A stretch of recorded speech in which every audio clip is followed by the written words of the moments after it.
Good morning, everyone. I want to stand on the protocol already established. Today, we are marking a program that is in the heart of everyone because we are the climate.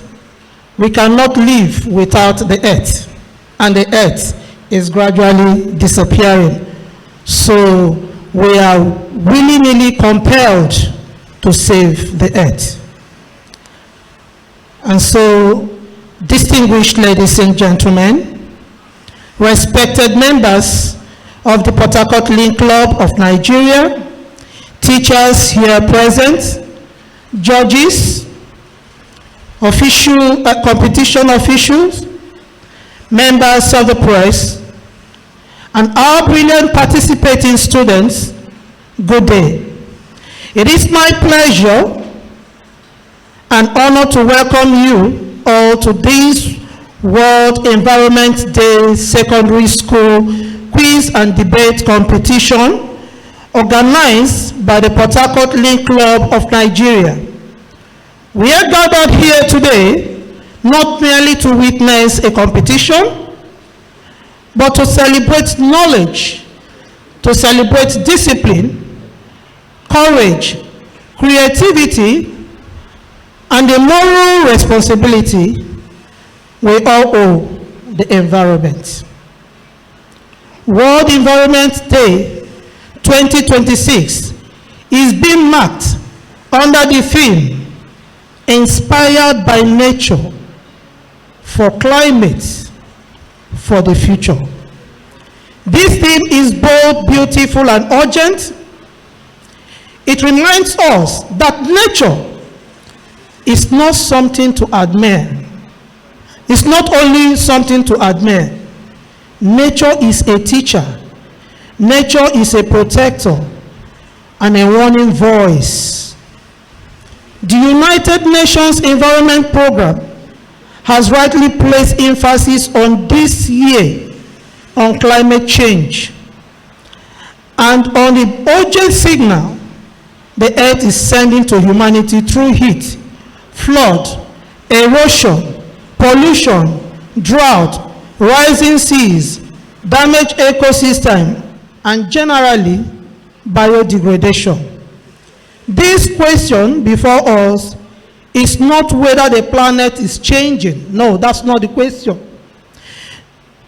The question is whether we are prepared to act wisely, quickly, and responsibly. Because even when you try to mitigate and there is no adaptation, you are still going to have issues. My dear students, the theme speaks directly to you. Why do I say so? Look at nature. You learn from nature. You protect nature and allow nature to inspire your future. The tree does not eat itself. It gives shade to others. The river does not drink itself. It gives life to people, animals, and plants as it were. The sun does not shine in itself. It gives light to the world.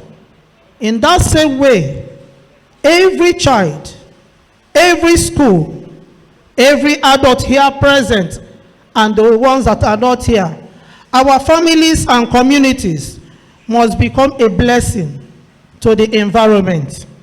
The environment is the environment is our common heritage.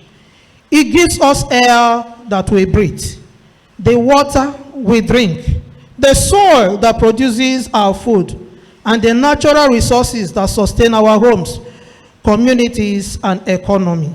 Yet, this same environment is under pressure, serious pressure from pollution, deforestation, poor waste disposal, climate change as it is encapsulated, flooding, excessive carbon emission, and non-sustainable human activities. When the environment is abused, human life is endangered. When rivers are polluted, health suffers. When trees disappear, heat increases.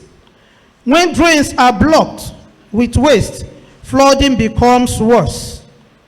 When climate is neglected, the future is uncertain. That is why this gathering is very important. A quiz and a debate competition may just look like a school event, but in truth, it is more than that. It is a training ground for responsible citizenship. It is a platform for environmental education or creating of environmental awareness. It is a call to action. It is a way of raising voices. The voice of the voiceless can be heard from this room. Voices that will not merely complain about the environment, but will think, speak, organize, and act for solutions. To the participating students, I say this with confidence. You are not merely leaders of tomorrow, you are stakeholders of today. You are not too young to make a difference. Across Nigeria, Africa, and globally, young people are already providing solutions, not minding barriers. A disciplined child with a good idea can influence the classroom. A courageous student can influence the school. A determined school can as well influence the community. And a committed community can influence the nation. So you see, it has a trickling effect. It has a domino effect. So if you, as leaders of tomorrow and stakeholders of today, we participate to make the environment what it will be, I think it will be applauding. Now, for instance, in Nigeria, young people have already shown remarkable examples. So that you are here today does not mean that you are too young to follow suit. For instance, Blessing Joseph, another young person in Cross River State, have participated in climate awareness, tree planting, and plastic waste management activities. Another person is Savior Iwuzo. Through Team Illuminate, has promoted climate education in schools and mobilized young people for environmental action. Amara Muneli, through Preserve Our Roots, has shown how neglected urban spaces can be transformed into green community hubs. And then recently, Rehima Aulapante attracted attention for her innovation work on biodegradable sanitary pad made from agricultural products.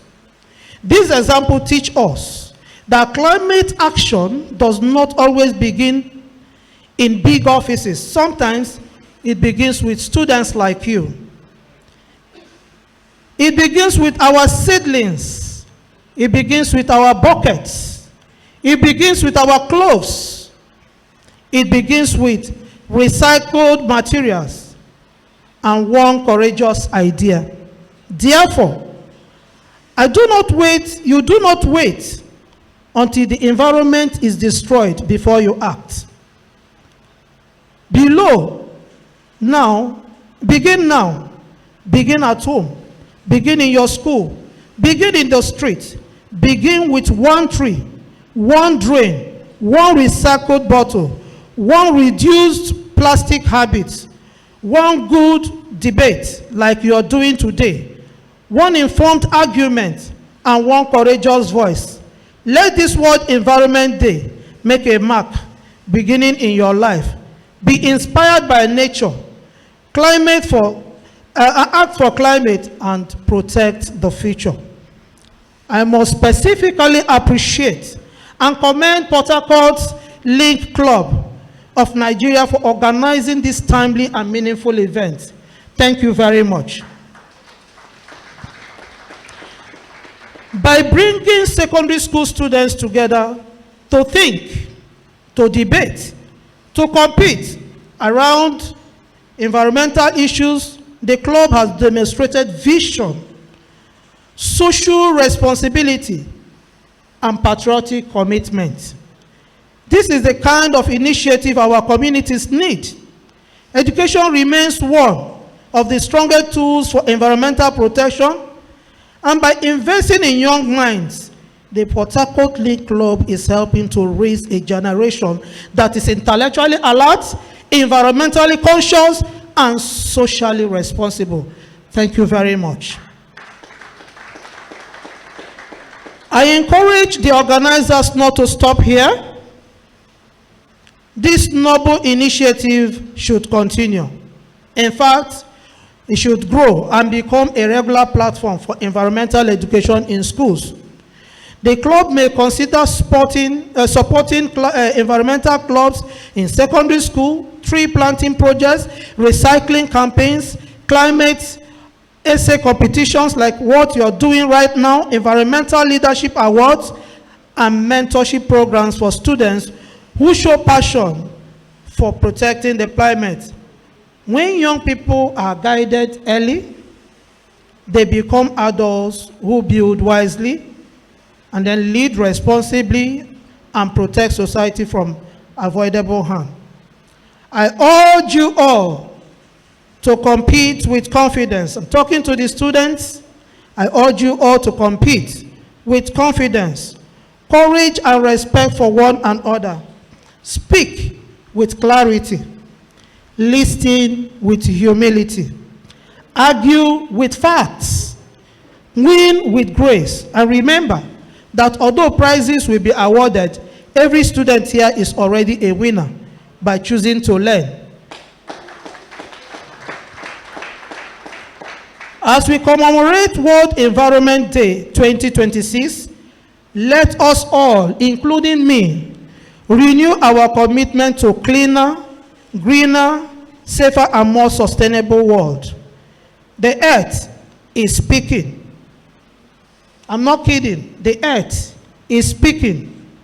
Nature is teaching. The future is calling.